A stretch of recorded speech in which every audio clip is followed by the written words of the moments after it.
Dulur, sesaat lagi kita berada di acara Hikmah Ramadan Pro 4 RRI Palembang. Ramadan RRI berkah untuk negeri.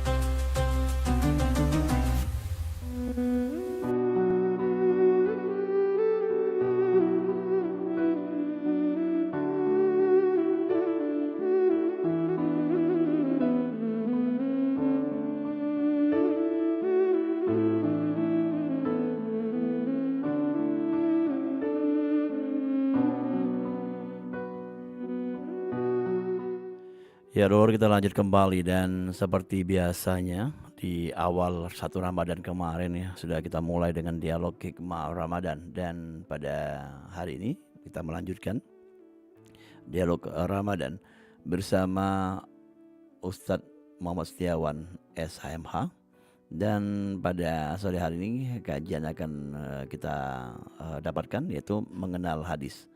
Langsung baik kita menyapa beliau yang ada di studio. Halo, Assalamualaikum. Waalaikumsalam warahmatullahi wabarakatuh. Diulang lagi saya. Halo, Assalamualaikum. Waalaikumsalam warahmatullahi wabarakatuh. Iya, Dor, di kesempatan sore hari ini Ustaz, kita hikmah Ramadan di hari kedua ya, 2 Ramadan saya. Iya, benar. Iya. Ustaz, kita temanya mengenal hadis ya. Iya, benar. Ya. Nanti kita buka line telepon yang ingin bertanya silakan di 0711 351 656 ya, langsung bersama Ustadz kita ya di kesempatan sore hari ini. Silakan Ustadz untuk memberikan kajian pada sore hari ini. Baik, terima kasih Wak Dola. Assalamualaikum warahmatullahi wabarakatuh. Bismillahirrahmanirrahim. Wassalatu wassalamu ala rasulillah wa ala alihi wa sahbihi wa ahli sunnatahu wa jama'atahu min yawminan hadha ila yawmin nahdah. Faqala ta'ala fil kitabihil aziz, a'udhu billahi minasyaitanir rajim.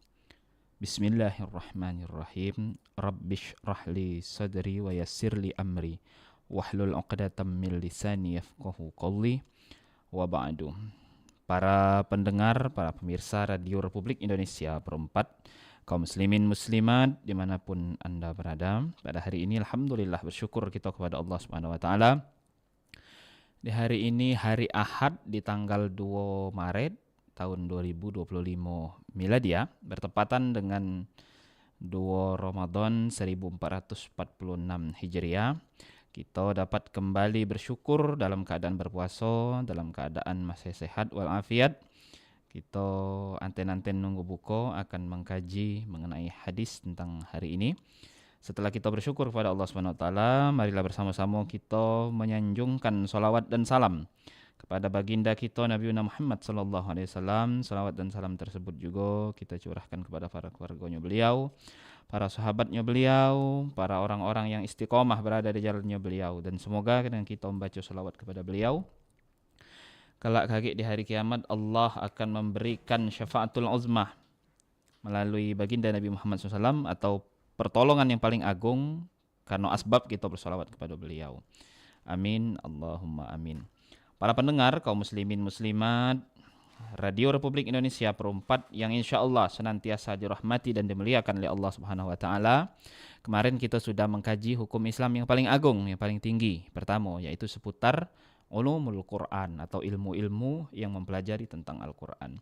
Lalu pada hari ini, di hari kedua tanggal 2 Ramadan ini, kita akan melanjutkan daripada kajian kita tentang hukum Islam, yakni sekarang pada level hukum Islam yang kedua atau berada di bawah Al-Quran, yakni tentang ulumul hadis atau ilmu-ilmu yang mempelajari tentang hadis.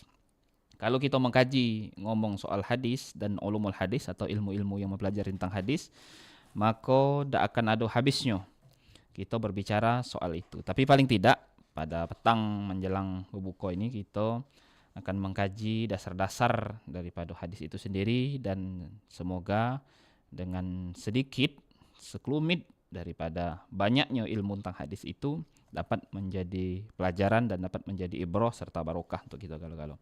Jamaah yang dimuliakan oleh Allah Subhanahu wa taala, sebagai hukum Islam yang kedua, artinya hadis berada di bawah Al-Quranul Karim, tentu otentisitas, orisinilitas, dan otoritas daripada teks dan konteksnya itu berada di bawah Al-Quranul Karim. Kalau Al-Quranul Karim dari zamannya baginda Nabi diturunkan oleh malaikat Jibril kepada Rasulullah sampai kita hari ini, teksnya itu tentu tidak ada ikhtilaf di dalamnya. Nah, adapun mengenai hadis, nah sekarang sebelum kita terlalu dalam ngomong soal apa itu hadis, maka yang pertama harus kita pahami dulu secara sederhananya, secara harfiah atau secara lugawi, hadis itu artinya segala sesuatu yang datang dari Nabi SAW. Adapun secara terminologi atau secara maknawi, hadis itu ialah apa yang ada pada baginda Nabi SAW, baik itu berupa perkataan, baik itu perbuatan, baik itu persetujuan, baik itu cita-cita, baik itu kondisi fisik yang datangnya dari baginda Nabi SAW. Nah, lalu sebelum kita bicara soal hadis terlalu jauh, setelah kita tahu apa itu hadis, maka hadis itu secara umum dibagi kepada dua bentuk. Pertama itu namanya hadis qudsi, yang kedua namanya hadis nabawi. Nah, hadis qudsi itu adalah perkataan Allah Subhanahu wa taala yang diturunkan melalui malaikat Jibril dan disampaikan kepada baginda Nabi, dan baginda Nabi nyampaikan lagi dengan sahabat-sahabatnya, yang redaksi tekstualnya itu sesuai dengan apa yang ada pada baginda Nabi SAW. Nah, jadi apa dia bedanya dengan Quran, Pak Ustaz? Kalau Quran itu teksnya, kalau kata Allah, Qul huwallahu ahad, malaikat Jibril nyimbat, Qul huwallahu ahad. Nabi nyimbat, Qul huwallahu ahad. Sahabat nyimbat, Qul huwallahu ahad. Sampai ke kita sehari ini, tahun 2025 ini, tetap Qul huwallahu ahad. Nah, tapi kalau hadis kursi, dia sama dengan Al-Quran, perkataan Allah Subhanahu Wa Taala, tapi redaksionalnya redaksi Nabi. Jadi kata Allah, misal Allah menyatakan firman-Nya kepada malaikat Jibril nyampai kepada Nabi, Nabi nyampai kepada kita. Nah, itu redaksi ayat teksnya itu sudah sesuai dengan apa yang ada di pendapat ataupun yang ada di pikiran baginda Nabi SAW. Nah, itu hadis qudsi. Nah, adapun apakah hadis qudsi sama cak ayat levelnya? Tidak jawabannya. Hadis qudsi itu tetap hadis yang berada di bawah Al-Quran dan tidak boleh dibawakan di dalam salat. Nah, itu mengenai hadis qudsi. Hadis qudsi ini tidak ada banyak, lebih kurang ada 100-an kata para ulama ahli hadis, dan selebihnya itu adalah hadis nabawi. Nah, hadis nabawi itu adalah segala yang bersumber dari Nabi SAW langsung, baik itu teksnya maupun itu konteksnya, itu langsung dari Nabi SAW.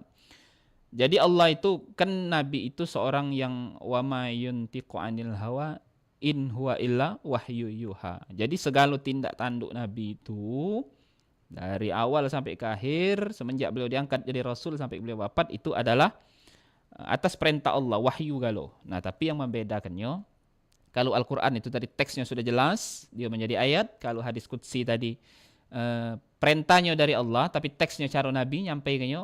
Nah, kalau hadis nabawi ini memang perintahnya dari Allah, dari Allah Subhanahu Wa Taala melalui malaikat Jibril, tapi itu murni adalah memang perkataan Nabi. Jadi Nabi itu diberikan ilham, diberikan anugerah untuk menyampaikan sesuatu yang sifatnya wahyu tadi. Jamaah yang dimuliakan oleh Allah Subhanahu Wa Taala, setelah kita tahu hadis qudsi dan hadis nabawi, maka selanjutnya yang akan kita kaji adalah bentuk-bentuk hadis itu sendiri. Tadi kita tahu di dalam pengertian ataupun makna dari hadis itu sendiri, ada paling tidak kata para ulama, ada 5 bentuk hadis dari Nabi SAW. Pertama itu adalah hadis qauli, yaitu seluruh perkataan dari Nabi SAW. Qala Nabi sallallahu alaihi wasallam. Nah, hadis qauli itu kalau ada bunyinya model itu. Nah, yang kedua ada namanya hadis fi'li. Perbuatan Nabi sallallahu alaihi wasallam. Sallu kama raaitumuni usolli. Kamu semayang, jika kata Nabi, tirulah pecak manu aku ni semayang. Nah, jadi Nabi tidak ngomong bahwasanya ada takbiratul ihram, ada maca Fatihah, ada ruku, ada sujud. Nabi tidak ada menjelaskan itu. Tapi Nabi nyontoh ke dengan kita, beliau semayangnya caranya model itu. Nah, itu fi'li, perbuatan dari Nabi SAW. Nah, yang ketiga namanya hadis takrir, hadis takriri, yakni diamnya baginda Nabi SAW. Jadi suatu ketika ada sahabat yang pada waktu itu dengan Nabi lagi ekspansi dakwah ke daerah Afrika, daerah gurun yang tandus. Nah, lalu sahabat itu menyembelih dob. Dob itu semacam terenggiling, tapi dia herbivora, makan makanan sayur-sayuran, makan rumput-rumputan. Tapi bukan terenggiling. Kalau terenggiling kita di Indonesia ini kan dia makan ini juga, makan apa namanya itu, karnivora juga, makan hewan-hewan juga. Dob ini disembelih oleh sahabat. Karena memang di daerah sana, daerah Afrika tuh rupanya memang jadi gawe yang sana makan dob tuh. Dan disembelih, akhirnya dihidang kelak. Nah, sahabat-sahabat, baik yang wong asli Afrika pun yang datangan tadi bersama Nabi, ada yang makan itu, makan apa? Daging dob itu tadi. Nabi diam, Nabi tidak melarang, tidak juga nganjurkan. Nah, setelah itu, para sahabat nanya, ya Rasulullah, mana hukumnya kami makan nih tadi? Kau melok makan nih, dak. Sudah itu, kau juga melarang tidak diem be. Kata Nabi, aku tuh cuma ada hobi makan daging itu. Karena kita di Arab tidak biasa makan daging itu. Nah, artinya dari hadis ini takrir, persetujuan Nabi. Nabi itu tidak nyuruh, tidak melarang, tapi Nabi SAW mendiamkan. Artinya di situ dibolehkan. Karena ini soal hobi. Hobi itu sudah masuk kerana pribadinya baginda Nabi Muhammad SAW. Artinya sisi kemanusiawiannya beliau. Jadi halal makan dob itu. Tapi bukan terenggiling yang ada di kita Indonesia saat ini. Karena terenggiling itu karnivora. Kalau dob itu herbivora. Dia makan rumput-rumputan. Iya, Ustaz. Halo. Kita break dulu ya. Oh iya, siap. Pastinya apa yang disampaikan ini kita akan lanjut kembali. Dan yang pengen betakin silakan di 0711 351 656. Kita bakal balik lagi setelah yang berikut ini.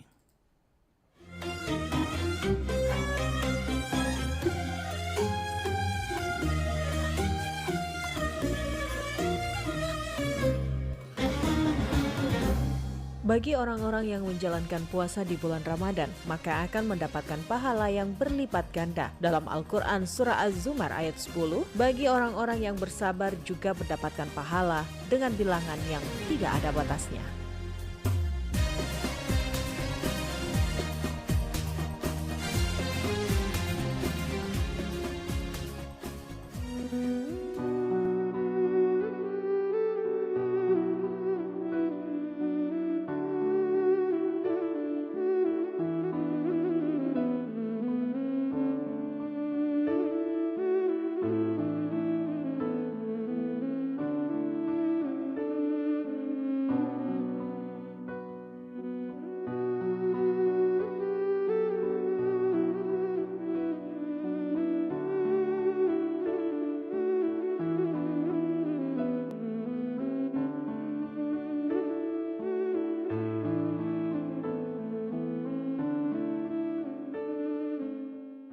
Ya Ustaz, kita lanjut kembali ya, dan mungkin dengan kajian di sesi yang kedua. Dan kami masih mengundang mengundang dulu kalau yang pengen bertanya silakan di 0711 351 656. Silakan Ustaz. Baik, makasih Pak Daulah. Nah, kita lanjutkan para pendengar, para pemirsa sekalian. Nah, hadis yang keempat yaitu hadis hamiyah. Artinya apa? Hadis yang cita-cita Nabi SAW. Nah, salah satu contoh daripada kisah dari hadis hamiyah ini yaitu soal puasa tanggal 9 Asyura, hari Asyura, hari 9. Nah, tanggal 9 Muharram ya. Nah, jadi Nabi SAW itu di tahun kewafatan beliau itu sempat ngomong nih para sahabat, wahai sahabatku, andai kata kaki aku menemui tanggal 9 Muharram, maka aku ingin berpuasa. Nah, kata Nabi, kata sahabat, ngapo ya Rasulullah? Umat Yahudi itu tanggal 10 Muharram berpuasa, wong sano nyebutnya Hari Raya Kipur. Nah, Hari Raya Kipur itu mereka memperingati, katanya kami memperingati bahwasanya Musa selamat dari kejaran Firaun dan Firaun ditenggelamkan oleh Tuhan, kata orang Yahudi. Nah, kata Nabi SAW, kami umat Islam, umat Muslim lebih berhak untuk puasa di hari itu, memperingati hari itu. Nah, maka untuk membedakannya supaya jangan ada persamaan antara kita dan Yahudi, kata Nabi, kita tanggal 10 puasa, tanggal 9 juga puasa. Nah, Itu cita-cita Nabi. Nah ternyata itu sudah diutarakan depan sahabat dan ternyata umurnya baginda Nabi kita Muhammad SAW tidak sampai ke tahun depannya dan beliau meninggal di tahun itu juga. Nah sehingga kata para sahabat melaksanakan hukum ini, melaksanakan hadis ini dan ini menjadi hadis hamiyah, cita-cita Nabi yang belum kesampaian. Lalu yang kelima yaitu hadis ahwali. Apa itu hadis ahwali? Yaitu hadis yang menerangkan mengenai sifat keadaan fisik dan kepribadian baginda Nabi kita Muhammad SAW. Para pendengar sekalian, nah tentang hadis ahwali ini sudah ada ulama besar hadis namanya Imam Tirmidzi. Beliau mengarang kitab namanya Asy-Syama'il Al-Muhammadiyah. Sifat-sifat fisik dan kepribadian Nabi SAW. Nah di situ kaget para jemaah sekalian bisa melihat hadis-hadis mengenai cak mano matonya Nabi, cak mano kepalanya Nabi, cak mano rambutnya Nabi. Nabi pernah rambut gondrong sebau, Nabi juga pernah gondol bersih rambutnya. Nah, cak mano kaki Nabi, cak mano kondisi postur badan Nabi waktu perang Khandaq dikisahkan Nabi itu dadahnya bidang, kalau bahasa hari ini six pack. Jadi memang benar-benar fisik beliau itu fisik yang bagus, tidak terlalu kurus, tidak terlalu gemuk, tidak terlalu tinggi dan tidak terlalu pendek. Jamaah yang dimuliakan oleh Allah Subhanahu wa taala, ketika kita bicara soal hadis, maka apa fungsi hadis itu dewe? Dalam hukum Islam sebagai hukum yang kedua setelah Al-Quranul Karim. Nah maka fungsi hadis terhadap Al-Quranul Karim itu ada beberapa, yakni pertama dia sebagai bayanut takrir. Artinya apa? Hadis itu sebagai penjelasan yang menerangkan atau memperkuat dan menetapkan apa-apa yang ada di dalam Al-Quranul Karim. Contoh di dalam Al-Quranul Karim, karena kita bulan puasa yang sering kita dengar oleh Imam Tarawih, oleh para da'i kita ketika menyampaikan kultum itu, membaca surah Al-Baqarah tentunya tentang ayat puasa. Ada ya. Nah ada ayat yang berbunyi, A'udzubillahi minasyaitonirrajim, faman syahida minkumus syahra falyasum. Maka barang siapa yang mempersaksikan pada waktu itu bulan, hendaklah ia berpuasa. Jadi siapa yang terselik dengan hilal, maka ia wajib berpuasa. Nah, Nabi SAW menguatkan itu dalam hadis, yaitu sumu li ru'yatihi wa aftiru li ru'yatihi. Kalau kamu nyengok bulan, maka puasa. Kalau kamu nyengok bulan juga, maka lebaran, kata Nabi. Nah, kira-kira macam itu. Nah, itu bayanut takrir, memperkuat, mempertegas, menetapkan apa yang ada dalam Al-Quran. Lalu yang kedua, fungsi hadis di dalam Al-Quranul Karim sebagai hukum Islam yang kedua setelah Al-Quran, yaitu bayanut tafsir.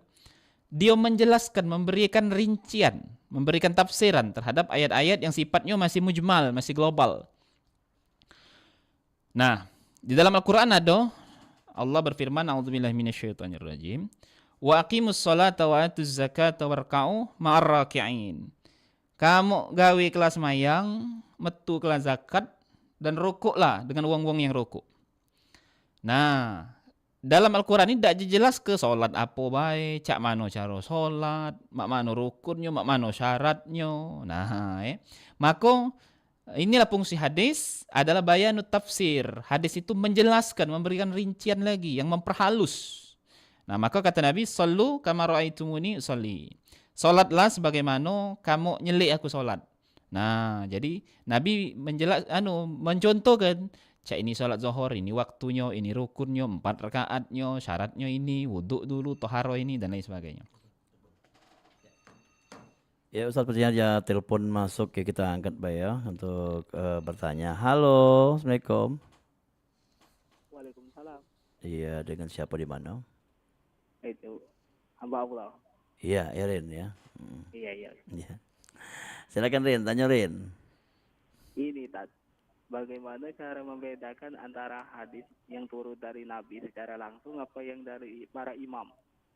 Yang membedakan ya?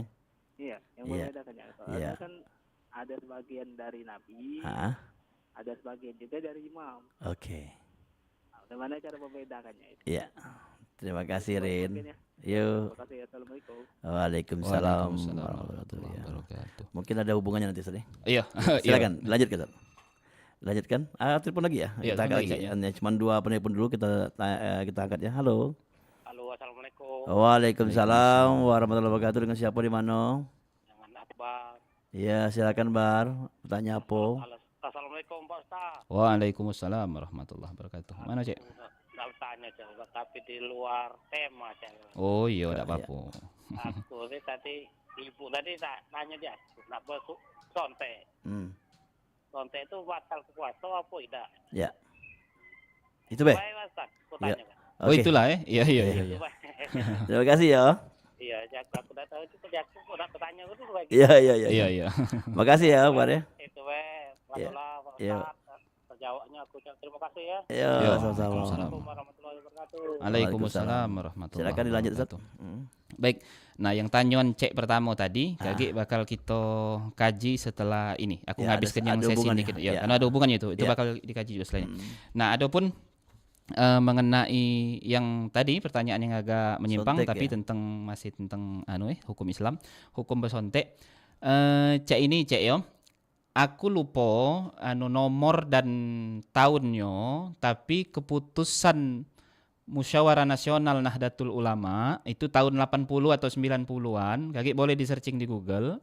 Dan juga hasil Munas dari Majelis Ulama Indonesia, bukunya ada di rumah. Aku juga lupa karena itu terkait dengan nomor-nomor dan tahun. Ya. Nah, di situ dijelaskan injeksi atau sonte itu tidak membatalkan puasa. Nah, begitu juga dengan donor darah. Nah, adapun penjelasannya lebih lanjutnya mano karena ini item yang membatalkan puasa itu tidak tergolong di dalam sontek dan donor darah. Oke. Nah, itu mengenai apa namanya itu singkatnya. Lanjut Ustaz. Nah, lanjut ya.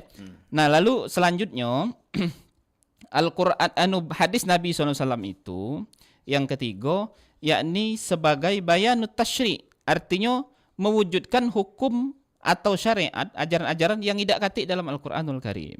Nah, dalam Al-Qur'an itu kita dikongkon oleh Allah wa aqimus sholata wa atuz zakat, tegakkan sembahyang, tunaikan betul ke zakat, tapi tidak ada dijelaskan mengenai zakat itu apa. Nah, dalam hadis Nabi SAW, dia memperjelas atau menekankan tentang syariatnya, syariat zakat itu sendiri. Nah, ada suatu hadis Nabi SAW yang mengatakan telah diwajibkan zakat fitrah kepada umat Islam pada bulan suci Ramadan, 1 sukat atau sok kurma atau gandum. Nah, kata para ulama ini bukan teksnya kurma atau gandum, tapi makanan pokok yang induk ada di suatu negeri. Kalau kita Palembang nih rasanya nanak nasi kalau ada ya. Iya. Untuk setiap wong, baik mereka, hamba saya, laki-laki atau perempuan. Nah, lalu yang terakhir, hadis itu yaitu berfungsi sebagai bayanun nasakh, yaitu hukum yang menghapuskan Al-Quran. Jadi nasakh itu maksudnya hukumnya dari Al-Quran itu memetukan hukum, nah dihapus oleh hadis Nabi SAW. Nah, teksnya di Al-Quran tetap ada, tapi hukumnya terhapus oleh baginda Nabi SAW. Nah, contohnya apa? Contohnya dalam Al-Quran itu dijelaskan bahwasanya kalau kita lah kira-kira para nak laju, gajong Palembang artinya sudah mendekati maut. Ya. Nah, maka harta yang ditinggalkan itu kalau banyak, kita diwajibkan untuk berwasiat untuk ibu bapak, untuk karib kerabat dan keluarga dengan baik dan benar. Ya. Dan itu kewajiban bagi kita yang bertakwa. Nah, kata Nabi SAW, ada suatu hadisnya, la wasiatu liwaris. Tidak ada wasiat bagi ahli waris. Nah, jadi hukum itu sudah terhapus. Ya. Nah, pertanyaan dari yang Cek pertanyaan tadi pertama telepon, hadis itu ada 3 unsur, Cek. Pertama namanya sanad, yang kedua namanya matan, yang ketiga namanya rawi. Nah, kaget kalau kita muka Bulughul Maram itu sanadnya lengkap, tapi kalau hadis-hadis biasa sanadnya langsung ke sanad akhir. An Abi Hurairah radhiyallahu anhu qol. Nah, Abi Hurairah yang berkata itu tadi, yang an Abi Hurairah itu namanya sanad. An Abi Hurairah, an dari kita sampai ke Rasulullah yang banyak itu nama-nama wong itu sanad namanya. Si anu dapat si anu, siapa si anu. Nah, itu sanad. Sanad itu mata rantai dari mana kita dapatnya hadis ini. Nah, yang kedua matan itu isinya.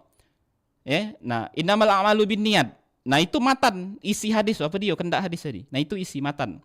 Nah, yang ketiga namanya rawi, wong yang meriwayatkanlah para imam, para ulama ahli hadis yang dia hidup di abad-abad awal Hijriah, yang dia memang punya keilmuan yang mendalam tentang hadis itu sendiri. Nah, ialah ada Imam Bukhari, Imam Muslim, Imam Daruqutni, Imam Dailami, Imam Ibnu Majah, Nasai dan lain sebagainya. Nah, jadi hadis itu seluruhnya dari baginda Nabi SAW diriwayatkan dari masa ke masa dan dikodifikasi kalau itu dikumpulkan oleh para imam yang mana yang hadis memang kuat, ada yang hadis yang memang tak puluh kuat, yang mana yang hadis lemah dan mana hadis palsu. Nah, kira-kira model itu. Oke. Jadi seluruh hadis dari Nabi tak katik dari imam, imam itu hanya mengkodifikasi hadis itu sendiri. Iya. Nah, itu. Jadi itu lengkapnya Ustaz ya. Dan juga tinggal memahami be.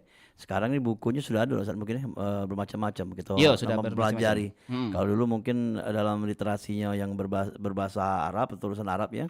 Sekarang sudah mulai banyak Ustaz. Sikot Iya. lagi mungkin Ustaz kita terima ya, sudah itu kita tutup acara. Ya, Halo. lanjutlah sih kok dikit. Iya.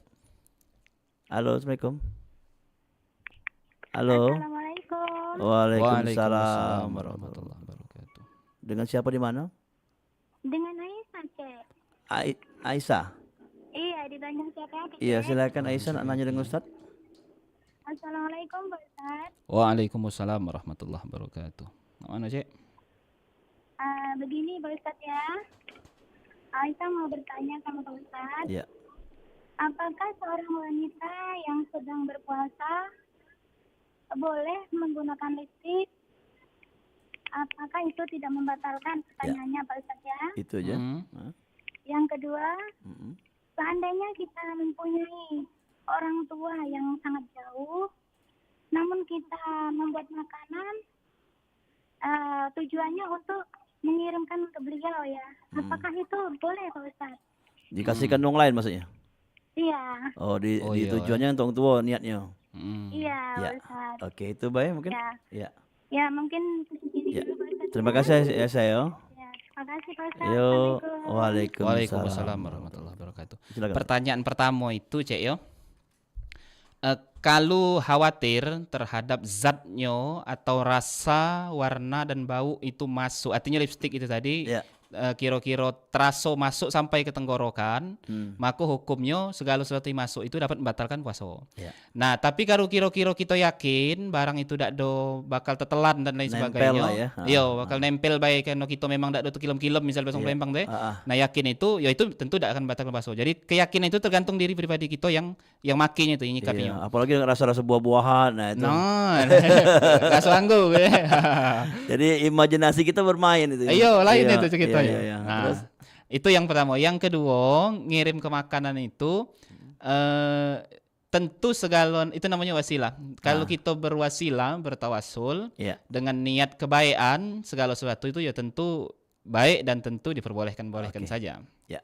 Terima kasih Ustadz, dan sepertinya di penghujung program tentu ada ringkasan dikit untuk memberikan pesan kepada masyarakat mengenai hadis nih. Oh iya, baik.